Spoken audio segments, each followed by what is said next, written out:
Hello and welcome to Morris Park. Today on Morris Park, I wanted to show you some of the dwarf paired spine Medusoid Euphorbias. But when I say this, I'm not talking about like the Caput Medusae group, like these here, like I showed you on a couple videos ago. These are all Euphorbias that grow from a reduced main stem, or caudex actually. As you can see down there. And with this one here, little caudex is growing out of. But these basically grow from a central growing point. And there's a whole group of these, and I've got a few of them to show you. Most of these coming out of South Africa. This one here is Euphorbia brevitorta. I bought this last year from Arid Lands, which is out of Tucson, Arizona. Mail ordered this one. Really nice looking Euphorbia. Now to start these kinds of Euphorbias, and this goes for all of these types that I'm about to show you, if you do cuttings, you'll have to do a two-step cutting method. And like you saw in my last video there with the Evansii, you'll have to start your cuttings. Once a cutting is started and it starts growing, then you cut it off to it's about maybe 1.5 to 2 inches long, and then it will start growing out the normal plant. Now the one behind it here is Euphorbia stellata, and many of you are familiar with this one. It's quite a popular one of these plants. You can see it's got the little caudex down here, like I said. And it's got all these two-angled branches. These are little flat two-angled branches. Really a nice little Euphorbia. And I bought this one just last year also. This one here is Euphorbia enormis. And this one grows a little bit bigger than most of them. But as you can see, it's got these 3 and 4 angled branches. And they all rise out from that central growing point from this caudex. And this one's been growing real nicely for me. I just got it this spring. Real nice plant.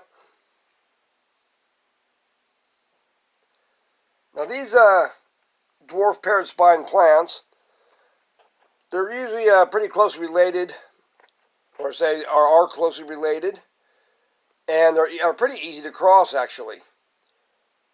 And I've done a little experimenting with this, and currently I have some seed going on my Euphorbia opontoides, which is this plant here.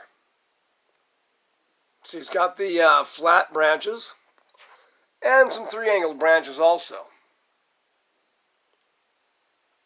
Now this particular plant, I have a couple of these. I've got some cutting plants too.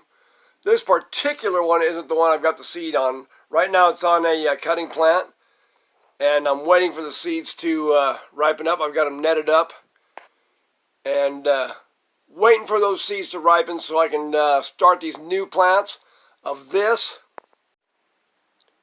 and this enormous here.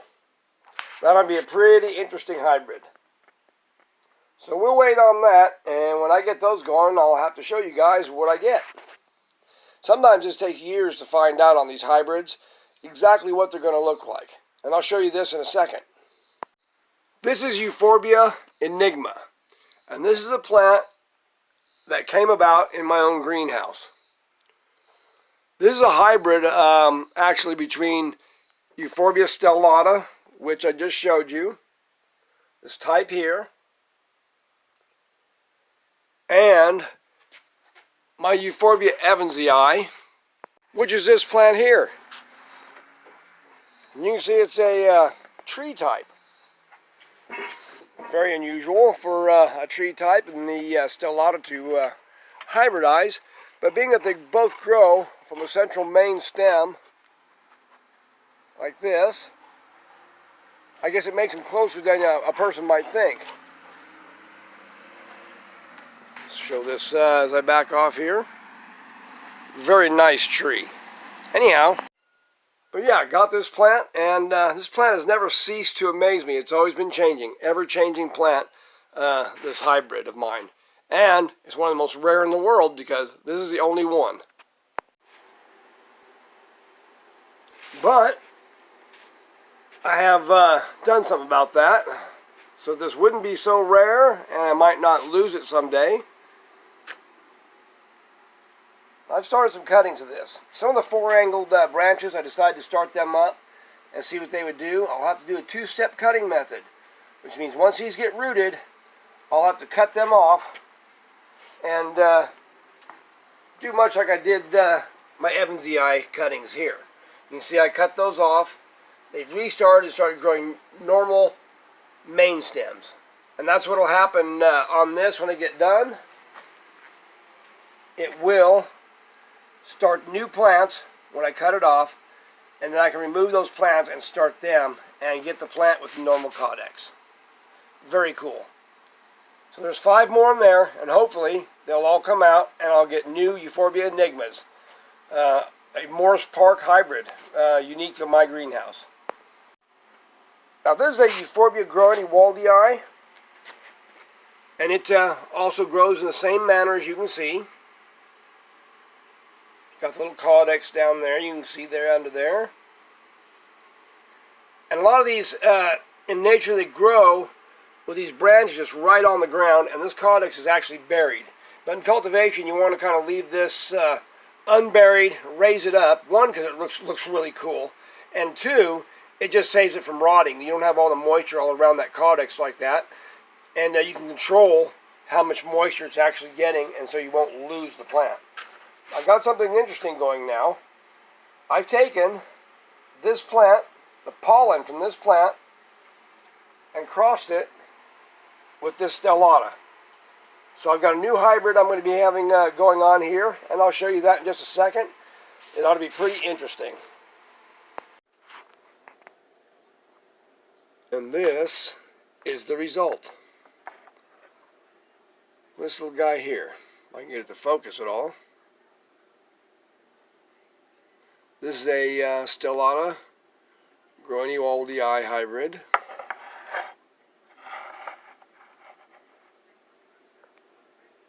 So I can get close to this. You see this little branch sticking up there. There we go. See this little branch sitting up there. This first little branch. It's getting a second one coming in. Looking really good. But yeah, brand new hybrid, brand new kind of plant. Never done before as far as I know. I've not seen one online. I looked around to see. Stellata growing waldii hybrid. Anyhow, this is the end of my Euphorbia 101 little paired spine Euphorbia, Medusoid Euphorbias. Hope you enjoyed this. Hope you like my little plant here. It's going to be a few years of watching it kind of metamorphose into what it's going to be. Very cool. This is Clyde Morris from Morris Park. Y'all have a great day. Take care.